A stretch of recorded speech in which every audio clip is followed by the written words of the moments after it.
चलिए खबरों में आगे बढ़ेंगे, जहां प्रयागराज महाकुंभ धार्मिक आस्था और आध्यात्म के साथ साथ लाखों लोगों की जीविका और कारोबार का बड़ा मंच साबित हुआ। ऑटो चलाने वाले, खाने पीने की दुकान लगाने वालों से लेकर नाव चलाने वाले लाखों लोगों की जिंदगी इस महाकुंभ ने बदल दी है। ऐसे ही एक नाविक परिवार की सक्सेस स्टोरी का जिक्र मुख्यमंत्री योगी आदित्यनाथ ने विधानसभा के बजट सत्र में किया है, जो प्रयागराज के ही रहने वाले हैं।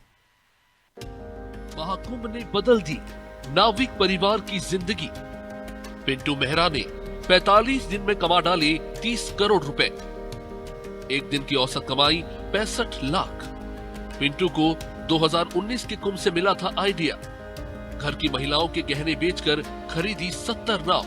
कमाई के पैसे देखकर परिवार वालों की हुई आंखें नम। अब अच्छे स्कूल में बच्चों की हो सकेगी पढ़ाई। सीएम ने सदन में सुनाई नाविक परिवार की सक्सेस स्टोरी। प्रयागराज महाकुंभ के 45 दिनों के मंथन से वैसे तो उपलब्धियों के रिकॉर्ड रूपी कई रत्न निकले, लेकिन सीएम योगी ने विधानसभा में जिस नौका रत्न का जिक्र किया, उसने हर किसी का ध्यान अपनी ओर खींचा। दरअसल प्रयागराज के त्रिवेणी के किनारे अरेल गांव के रहने वाले नाविक पिंटू मेहरा के एक फैसले ने उनके पूरे परिवार की जिंदगी बदल दी। नाविक पिंटू मेहरा ने महाकुंभ के 45 दिन में 30 करोड़ की कमाई की। जब महाकुंभ खत्म हुआ तो पिंटू करोड़पतियों की कतार में शामिल हो गए। समाजवादी पार्टी इसमें ज्यादा चर्चा कर रही थी कि नाविकों का शोषण हो रहा है, नाविकों को देखभाल नहीं की जा रही है। मैं एक नाविक परिवार की एक सक्सेस स्टोरी यहां पे बता रहा हूं। ये नाविक परिवार जिनके पास 130 नौकाएं थी, 45 दिनों की अवधि में इन लोगों ने शुद्ध बचत की है 30 करोड़ रुपए की। यानी एक नाव ने 45 दिनों में 23 लाख रुपए की बचत की है, कमाई की है। प्रतिदिन के अगर आप उनकी बचत देखेंगे तो यह लगभग 50 से लेके 52,000 पर डे की उनकी इनकम थी एक नाव की। पिंटू मेहरा ने 2019 की योगी सरकार के दिव्य भव्य कुंभ में नाव चलाई थी और उस कुंभ से ही पिंटू को अनुमान हो गया था कि इस बार के महाकुंभ में बड़ी संख्या में श्रद्धालु आने वाले हैं। इसलिए महाकुंभ के पहले अपने पूरे परिवार के लिए 70 नावें खरीदी। नाव खरीदने के लिए परिवार की महिलाओं ने अपने गहने बेच दिए।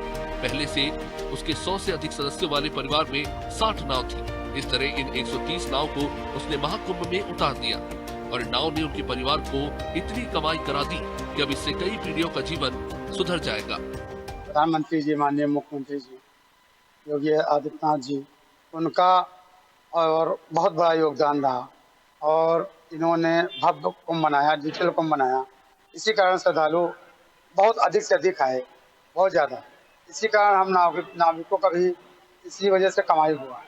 का भी बड़ा परिवार है, हुआ है, क्योंकि अरेल में अधिकतर जितना ये साउथ वाला पूरा था, बॉम्बे, ये गुजरात, ये यही अरेल पार ही नहाया गया, क्योंकि उस पार जाने का साधन नहीं था। तो अरेल पार भी बहुत अच्छा इनकम हुआ है, सभी लोगों का हुआ है, हम लोग का भी हुआ है, हमारे परिवार का भी हुआ है, सभी नाविकों का हुआ, सबने पैसा कमाया है। 70 नाव हमारे पास था, हमारे परिवार वाले सबके पास 10-10, 20-20 नाव थे, 15 नाव, 10 नाव, 5 नाव, 100 के करीब हमारा परिवार है, बहुत बड़ा परिवार।